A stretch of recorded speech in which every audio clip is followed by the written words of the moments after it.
Good morning, everybody.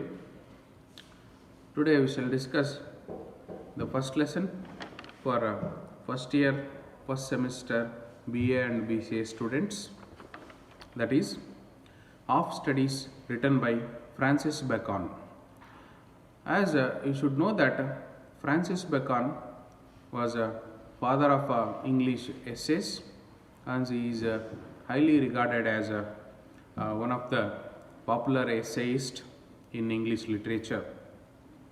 Here, before we start the particular lesson of studies, you should understand about the title of the lesson.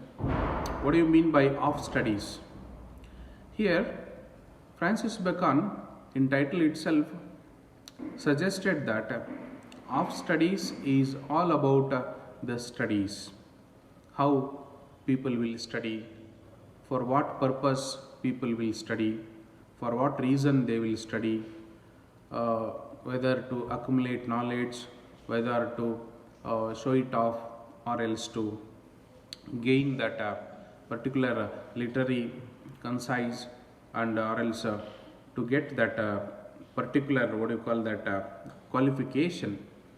For what purpose people will study, and what the study will definitely serve the purpose of the people around the world, that he has stated in this particular essay.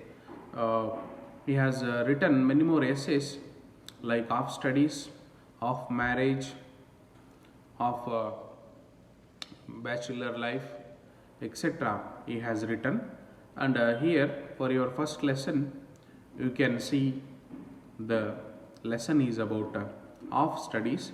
Title itself is of studies. Okay, yes, we shall see something, we shall discuss something about the author first.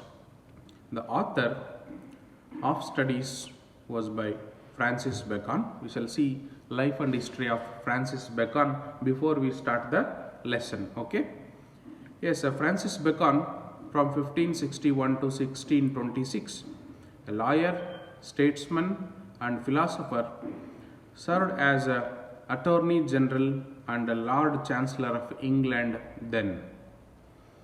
His valuable contribution for developing philosophical approach which contested Aristotelian ideas and called for a scientific method in thinking.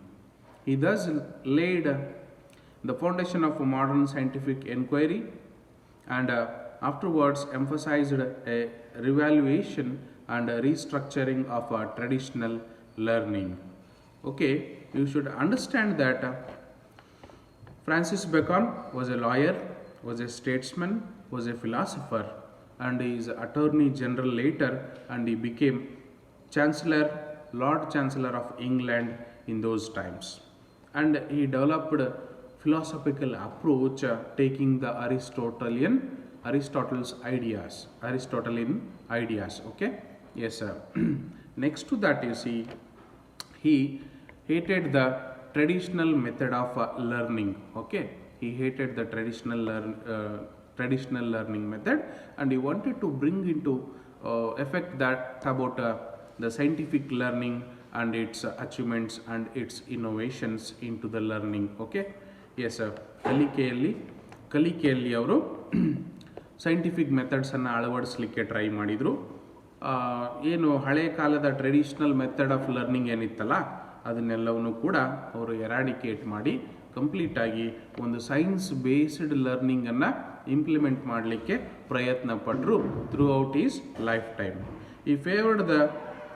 He favored the new Renaissance humanism and was a pioneer of new ideas. And you should understand that he was a pioneer of new ideas, new structures, new belief, new science, new technology, etc. Believing in an entirely new system of learning based on empirical and inductive methods, he spoke for the development of new arts and innovations to bring practical use of day-to-day life into the human living. At the same time that he was promoting this new advancement of learning. He was also moving up the ladder of state service. Okay, while he was moving into the up the ladder of state service, he was a statesman then. He was a Lord Chancellor.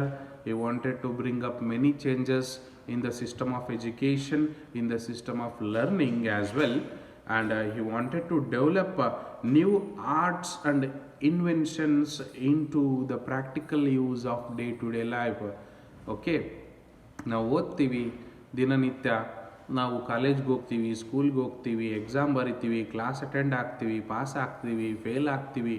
So ಇವೆಲ್ಲವೂ ನಾವೇನು ಮಾಡ್ತೀವಲ್ಲ ಕಾಲೇಜಲ್ಲಿ, ಸ್ಕೂಲ್ಗಳಲ್ಲಿ ಕಲಿಕೆ ಏನಿದೆಯಲ್ಲ, ನಮ್ಮ learning ಇದೆಯಲ್ಲ, that merely should not base upon that particular what do you call that only on the marks, based on the ಮಾರ್ಕ್ಸಿಗೋಸ್ಕರ ಓದೋದಲ್ಲ ಅಂತ ಹೇಳಿ ಅವರು ಡೇ ಟು ಡೇ ಲೈಫಲ್ಲಿ ನಿಮಗೆ ಉಪಯೋಗಕ್ಕೆ ಬರಬೇಕು. That should be implemented, that should be useful in your day to day life, those who are going to learn in the schools and colleges and the universities.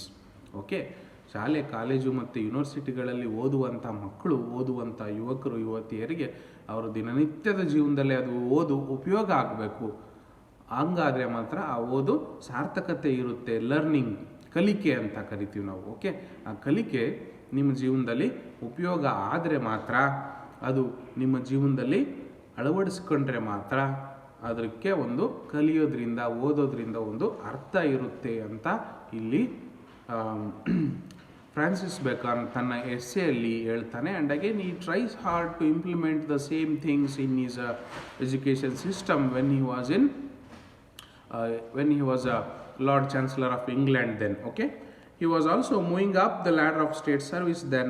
Bacon had a place in parliament for nearly 4 decades, you should remember. Francis Bacon had a place in parliament. Nowadays in India, place in parliament means a member of parliament, MP, who will be elected from a district. Okay, that is MP, member of parliament. Likewise, he was there, a member of parliament. He is having a position in parliament for about 4 decades. 4 decades ಅಂದರೆ 40 ವರ್ಷಗಳ ಕಾಲ ಅವರು parliament member ಆಗಿದ್ದರು ಇಂಗ್ಲೆಂಡಲ್ಲಿ ಅಂತ. Okay, so okay, yes, then you see from 1584 to 1617 he was a member of parliament then, during which time he was extremely active in politics, law and royal court. He was also invited to join the Privy Council. He was later promoted to lofty little Lord Chancellor, one of the highest political officers in England. Little lofty chancellor agi ಹುದ್ದೆಗೆ promote ಆಗ್ತಾರೆ, which is one of the highest political officers in England. Okay, then you can understand that Francis Bacon had all the powers and all the positions, okay, in England.